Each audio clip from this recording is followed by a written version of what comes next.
মাঘ মাসে তুলসী গাছে জল দেবার সময় এই ভুলটি কখনো করবেন না, না জানলে পুণ্য নষ্ট হতে পারে। ধর্মকথা সনাতন চ্যানেলে সবাইকে জানাই সুস্বাগতম। আশা করি সবাই ভালো আছো। আমিও ভগবান শ্রীকৃষ্ণের কৃপায় ভালো আছি। ভক্তরা প্রণাম জানাই। জয় শ্রীকৃষ্ণ, জয় মা তুলসী। আপনি কি প্রতিদিন তুলসী গাছে জল দেন? আপনি কি জানেন মাঘ মাসে তুলসী গাছে জল দেওয়ার সময় এই ছোট্ট ভুল আপনার বহুদিনের পুণ্য নষ্ট করে দিতে পারে?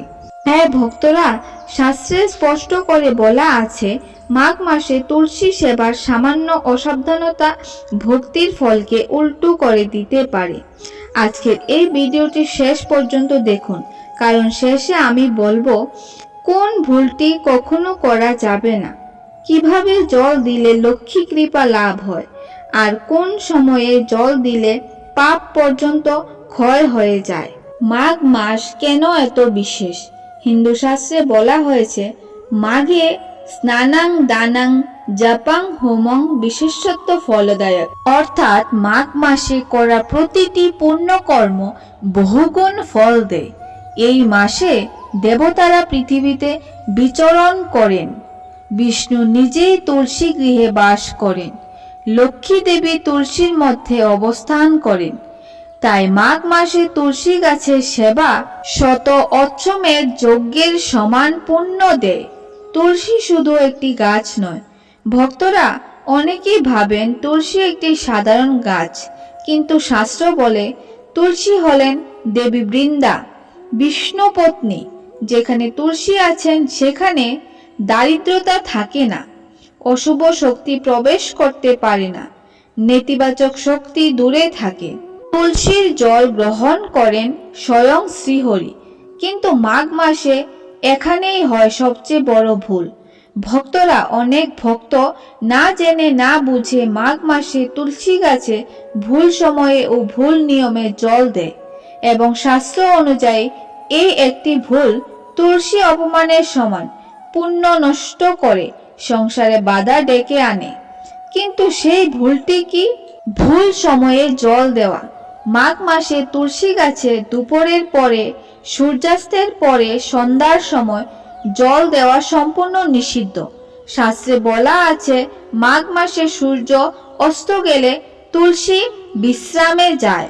এই সময় জল দিলে তুলসী কষ্ট পায়। এর ফল কি হয়? ভক্তরা, যখন আমরা না জেনে এই ভুল করি, লক্ষ্মী দেবী অসন্তুষ্ট হন, সংসারে অকাল ঝামেলা শুরু হয়, অর্থ আটকে যায়, শান্তি নষ্ট হয়। অনেকেই বলেন আমি তো নিয়ম করে পূজা করি, তবুও কিছু ভালো হচ্ছে না। এর পেছনে কারণ হয় এই ছোট্ট কিন্তু ভয়ঙ্কর ভুল। তাহলে সঠিক সময় কোনটা? সূর্য ওঠার পরে, ভোরবেলায় স্নান করে পরিষ্কার মনে এই সময় তুলসীতে জল দেওয়াই শ্রেষ্ঠ। এবার জানবো কোন জল তুলসীতে দিতে হয়, কিভাবে দিতে হয়, আর কোন মন্ত্র বললে পুণ্য বহুগুণ বেড়ে যায়। এই অংশটি মন দিয়ে শুনুন, কারণ এখানে অধিকাংশ ভক্ত অজান্তেই ভুল করেন। তুলসীতে সব জল কি দেওয়া যায়? ভক্তরা, শাস্ত্রে স্পষ্ট করে বলা হয়েছে তুলসী দেবী অত্যন্ত সাত্বিক, তাই নোংরা জল ব্যবহার করবেন না, থালা ধোয়া জলও ব্যবহার করবেন না, বাথরুমের কাছে রাখা জলও ব্যবহার করবেন না। এইসব জল তুলসীতে দেওয়া মানে মহা অপরাধ। এবার জানবো শ্রেষ্ঠ জল কোনটি।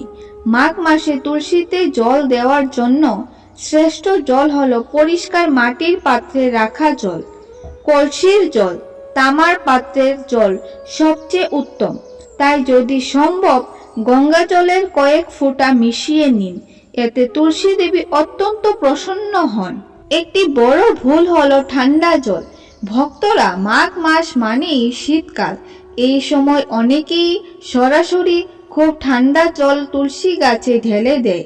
শাস্ত্র অনুযায়ী অতিরিক্ত ঠান্ডা জল তুলসীর জন্য কষ্টদায়ক। এতে তুলসী গাছ শুকিয়ে যেতে পারে এবং পূজার ফল কমে যায়।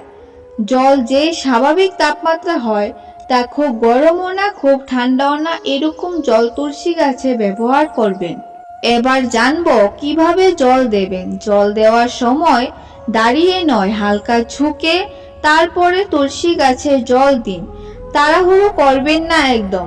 এক হাতে জল কোনোদিন দেবেন না, দুনো হাত ধরে ধীরে ধীরে দেবেন। তাতে তুলসী মা অনেক সন্তুষ্ট হন এবং প্রসন্নও হন। এবং কখনোই রাগ করে কথা বলতে বলতে মন অন্যদিকে রেখে তুলসীকে জল অর্পণ করবেন না, এতে তুলসী মা ক্রোধিত হয়ে যান। তুলসী মাকে জল দেবার আগে কি বলবেন?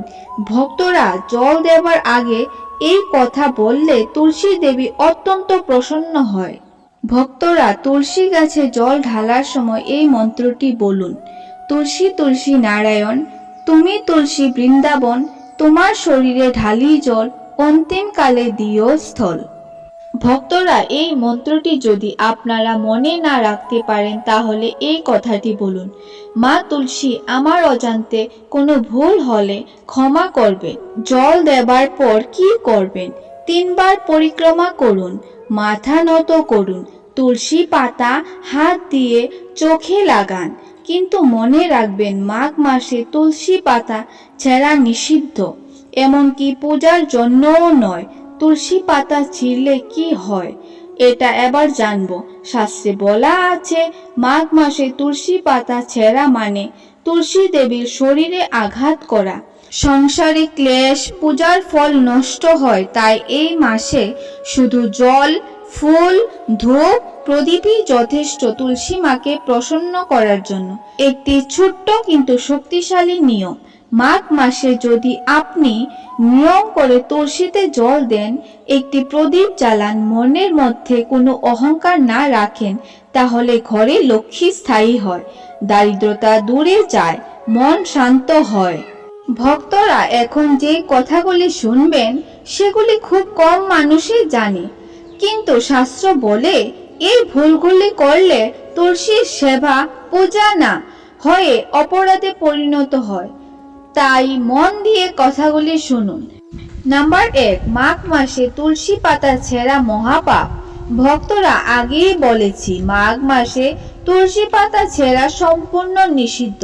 অনেকেই বলেন ভগবানকে তুলসী ছাড়া ভোগ হয় না, কিন্তু শাস্ত্রে বলা হয়েছে মাঘ মাসে তুলসী পাতা ছেঁড়া মানে তুলসী দেবীর শরীরে আঘাত করা। তাই এই মাসে শুধু জল, ধূপ, প্রদীপ দিয়ে তুলসী মাকে পূজা করুন। এই 3টি জিনিসই যথেষ্ট। নাম্বার 2, ভেজা চুলে তুলসী পূজা করা। ভক্তরা অনেকে স্নান করে ভেজা চুলে তুলসী পূজা করেন। শাস্ত্র মতে ভেজা চুল অশুদ্ধতার লক্ষণ, এতে পূজার ফল নষ্ট হয়। স্নান করে চুল শুকিয়ে তারপর তুলসী পূজা করুন। নাম্বার 3, অশুদ্ধ অবস্থায় তুলসী মাকে জল দেওয়া। ভক্তরা এই ভুলটা সবচেয়ে বেশি মানুষ করে। নাম্বার 1, ঘুম থেকে উঠে সরাসরি তুলসী মাকে জল দেয়। নাম্বার 2, দাঁত না মেজে তুলসী মাকে জল দেয়। নাম্বার 3, মুখ না ধুয়ে তুলসী মাকে জল দেয়, এতে তুলসী মা অসন্তুষ্ট হয়। শাস্ত্রে বলা হয়েছে তুলসী দেবী অত্যন্ত পবিত্র। নাম্বার 4, রাগ, দুঃখ বা কাঁদতে কাঁদতে তুলসীর সেবা। ভক্তরা মনের অবস্থা খুব গুরুত্বপূর্ণ। রাগ করে, কাঁদতে কাঁদতে বা অভিযোগ করতে করতে তুলসীর সেবা করলে তুলসী দেবী প্রসন্ন হয় না। যদি মন ভারী হয়, প্রথমে প্রণাম করুন, তারপর সেবা করুন, এতে তুলসী মা সন্তুষ্ট হন। নাম্বার 5, সন্ধ্যার পরে তুলসীর সামনে প্রদীপ জ্বালানো ভুলভাবে। ভক্তরা অনেকেই তুলসীর সামনে খুব বড় প্রদীপ জ্বালায়। সন্ধ্যার পরে আগুন বেশি বড় হলে তুলসী মা কষ্ট পায়, তাই ছোট প্রদীপ ব্যবহার করুন। এটাই সঠিক নিয়ম। এই ভুলগুলোর ফল কি হতে পারে? শাস্ত্র বলে পুণ্য কমে যেতে পারে, ঘরে অশান্তি আসতে পারে, কাজ আটকে যেতে পারে, অর্থের সমস্যা বাড়ে। অনেকেই বুঝতে পারেন না কেন সবকিছু উল্টো হচ্ছে। তাহলে কি করলে পাপ কেটে যায়? ভক্তরা যদি অজান্তে এই ভুলগুলি হয়ে যায় তাহলে তুলসীর কাছে ক্ষমা চান। একদিন উপবাস রাখুন, তুলসী তুলসী নারায়ণ মন্ত্র জপ করুন 11 বার। তুলসী দেবী ক্ষমাশীল। ভক্তরা তুলসী গাছে জল দেওয়াকে অনেকে শুধু একটি কাজ হিসেবেই করেন, কিন্তু শাস্ত্র বলে এটা কাজ নয়, এটা সেবা। তাই মাঘ মাসে তুলসীতে জল দেওয়ার আগে এই ছোট্ট নিয়মটি জানুন। এক মুহূর্ত চোখ বন্ধ করুন, মনে মনে বলুন, মা, আমি আজ তোমাকে সেবা করতে এসেছি, কিছু চাইতে নয়। এই একটি ভাব আপনার পূজার শক্তি বদলে দেবে। কোন দিনে জল দিলে ফল বহুগুণ? মাঘ মাসে প্রতিদিন জল দেওয়া ভালো, কিন্তু কিছু দিন আছে যেদিন জল দিলে ফল বহুগুণ বেড়ে যায়। যেমন বৃহস্পতিবার বিষ্ণু ও লক্ষ্মীর দিন, তুলসী সেবার অর্থ ও স্থায়িত্ব বাড়ে। রবিবার সূর্যদেব প্রসন্ন হন, স্বাস্থ্য ও আত্মবিশ্বাস বাড়ে। একাদশী তুলসী সেবার শ্রেষ্ঠ দিন, জীবনের বড় বাধা কেটে যায়। এই দিনগুলিতে তুলসী তুলসী নারায়ণ, তুমি তুলসী বৃন্দাবন, তোমার শরীরে ঢালি জল, অন্তিম কালে দিও স্থল। এই মন্ত্রটি 11 বার জপ করলে তুলসী মা অনেক বেশি প্রসন্ন হয়। মাঘ মাসে তুলসীর সামনে প্রদীপ এক বিশেষ নিয়ম।